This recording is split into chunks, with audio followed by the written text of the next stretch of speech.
As Americans, we don't mind paying our fair share of taxes as long as everybody else does too. But for far too long, lobbyists have rigged the tax code with loopholes that let some corporations pay nothing while others pay full freight. They've riddled it with giveaways that the super rich don't need while denying a break to middle-class families who do. This year we have an opportunity to change that. Let's close loopholes. All right, ladies and gentlemen, maybe Barack Obama won't take any of those loopholes and deductions when he files his income taxes. We know he pays about 19%. I guess he's using a lot of those loopholes. Joining us now, Lanny Davis, lawyer, crisis manager, and former longtime special counsel to President Bill Clinton. Hello, Lanny.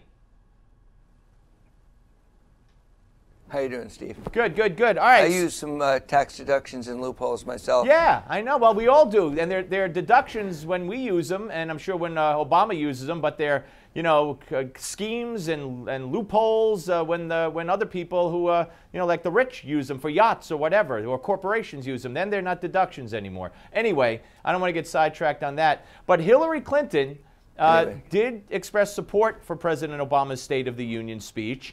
And there are many who are writing and opining about the fact that Obama's speech was aimed squarely at Hillary and it doesn't do her any good. Do you agree? I don't know who wrote that, and it was aimed at the American people. The overwhelming instant poll was a very positive reaction. His approval ratings back to 50%.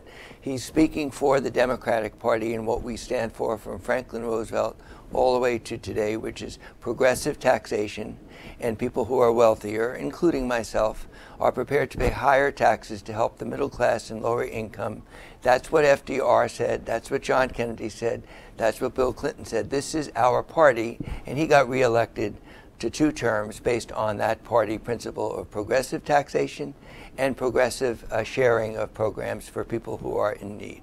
Well, let me just, Liz Peek wrote that Obama rebuffed the clear preference of voters that he work with Congress by making the cornerstone of his address proposals unacceptable to the GOP, and that he moved the Democratic agenda far to the left where Hillary is not entirely comfortable, and he assured the country that our foreign policy is working, and that is Hillary's foreign policy, and obviously it's not working. Your response? Doesn't sound like a nonpartisan opinion. Well, nobody's nonpartisan. It's a column, yeah. Subjective as that judgment is not very. All right, so it's an opinion, entitled to your opinion. I just disagree with it. The president speaks for our party. This is the heart of our party, is progressivity. And wealthier people pay more in taxes to share their wealth with people who are less well off, to give them opportunities. That's what we think America is all about. Barack Obama ran on that platform in 2008, was elected, ran again in 2012 against a candidate who was a conservative, was reelected. Hillary Clinton is in the mainstream of our party. She's not moving left of anything. This is our party mainstream. And what about, let's leave Hillary out of it for a second. What about Obama? And there is a lot of sense in the claim that you know, he wants a war with the Congress. He's threatening to veto like 5, 6, 7 separate issues. If you bring it to my desk, I'll veto it. He just got shellacked, historically shellacked, when he said his policies were on the table, were on the ballot in November, and America spoke with a resounding, "We don't like your." In fact, you cite one poll that says his approval is 50%. That's one poll. It's in the 40s in the others. But even there, they say the country's headed in the wrong direction. Okay, well, there's no question. The polls say the country's heading in the wrong direction. There's no question that the most recent poll shows he's about 50% approval rating. But even better, Steve, is if you look at what he precisely proposed and put that question to American people. Let's take one example.